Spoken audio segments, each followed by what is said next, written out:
কোন দলের আন্ডারে কোন দলের পক্ষ নিয়ে যদি আপনারা মাঠে নামেন, এখানে কতগুলো পুলিশ সদস্য ছিল, তারা নীরব দর্শকের মতো ভূমিকা পালন করছে।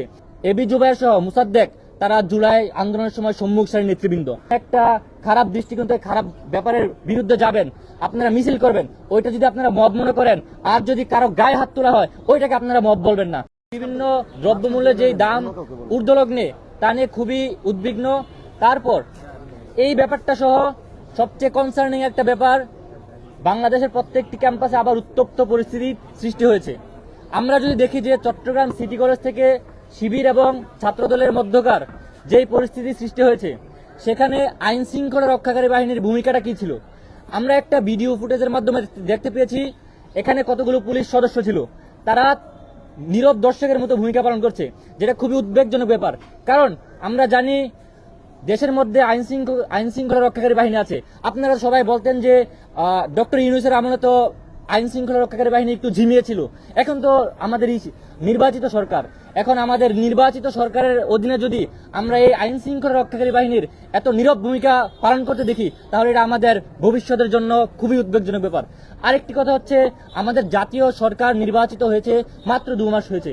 এই 2 মাসের মধ্যে যতগুলো ঘটনা ঘটেছে, একটার মধ্যে আমরা আইন শৃঙ্খলা রক্ষাকারী বাহিনী পুলিশ সদস্যদের কোনো যথাযথ ভূমিকা পালন করতে আমরা দেখিনি। আমরা আরেকটা কথা এখানে যুক্ত করতে চাই। গতকালকে শাহবাগ থানার সামনে যে ন্যাক্কারজনক একটি হামলার ঘটনা ঘটিত হয়েছে, আপনারা জানেন, সবাই জানে, এবি জুবায়ের সহ মুসাদ্দেক তারা জুলাই আন্দোলনের সময় সম্মুখ সারির নেতৃবৃন্দ।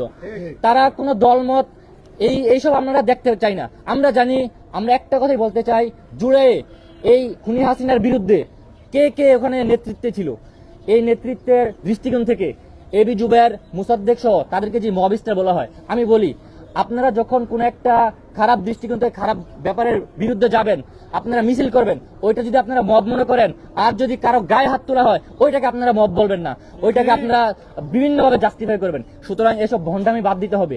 এবং এই মুসাদ্দেক এবং জুবায়ের যারা হচ্ছে জুলাই আন্দোলনের সম্মুখ সারির নেতৃবৃন্দ, তাদের এই ন্যাক্কারজনক হামলার প্রতিবাদে এটা কেন তারা এরকম করছে, ছাত্রদলের নেতারা যেন সুকস করা হয় তাদের সমর্থকদের, যে এই হামলার জন্য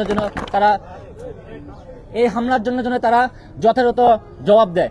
এবং আইন শৃঙ্খলা রক্ষাকারী বাহিনীদেরকে আমরা দৃষ্টি আকর্ষণ করতে চাই, আপনারা অনতি বিলম্বে আপনারা আপনাদের যে ভূমিকা পালন করার কথা, রাস্তাঘাটে সহ বিভিন্ন ক্যাম্পাসে সব জায়গায় আপনারা আপনাদের ভূমিকা পালন করুন। কোন দলের আন্ডারে কোন দলের পক্ষ নিয়ে যদি আপনারা মাঠে নামেন, একটা কথা বলতে চাই, এই বাংলাদেশ মাত্র 1.5 বছর আগে একটি জুলাই একটি গণঅভ্যুত্থান ঘটিয়েছে। সুতরাং আমরা ওই কোন হানাহানি মারামারির দিকে যাইতে চাই না। আমরা চাই যে সুন্দর একটি পরিস্থিতি নিয়ে বাংলাদেশ একটি গঠিত হবে, সামনে যাবে, ওইটা আমরা প্রত্যাশা করি।